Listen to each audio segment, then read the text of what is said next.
ট্রাম্পের কড়া পদক্ষেপে ফুঁসেছে আমেরিকার রাজপথ, বিক্ষোভে উত্তাল লস অ্যাঞ্জেলেস। যুক্তরাষ্ট্রের ক্যালিফোর্নিয়ায় অঙ্গরাজ্যের লস অ্যাঞ্জেলসে অভিবাসন বিরোধী ধরপাকড়ের প্রতিবাদে তীব্র গণ আন্দোলন দেখা দিয়েছে। স্থানীয় সময় ৮ জুন সেখানকার বিভিন্ন সড়কে বিক্ষোভকারীদের সঙ্গে পুলিশের সংঘর্ষের ঘটনা ঘটে, যা পরিস্থিতিকে রীতিমতো উত্তপ্ত করে তোলে।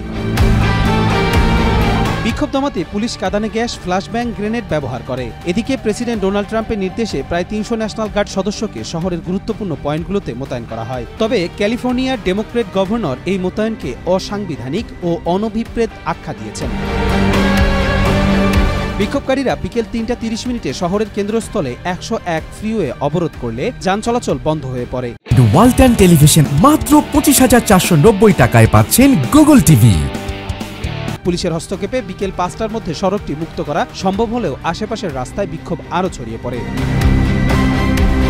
এর আগে বিকেল ৩টার দিকে লস অ্যাঞ্জেলেস পুলিশ বিভাগ জানায়, আলেমেদা অঞ্চলের একটি অভিবাসী আটক কেন্দ্রের সামনে জড়ো হওয়া আন্দোলনকারীরা অবৈধ সমাবেশে পরিণত হয়েছে এবং সেখান থেকে গ্রেফতার কার্যক্রম শুরু হয়। ব্রিটিশ সংবাদ মাধ্যম রয়টার্স জানিয়েছে, অভিবাসন নীতির কঠোর বাস্তবায়নের প্রতিবাদে সাধারণ মানুষ রাস্তায় নেমে আসায় শহরে চরম অস্থিরতা বিরাজ করছে। মানবাধিকার সংগঠনগুলো বলছে এটি মত প্রকাশের অধিকার রুদ্ধ করার প্রচেষ্টা। কবির চৌধুরী, জয়, মাই টিভি।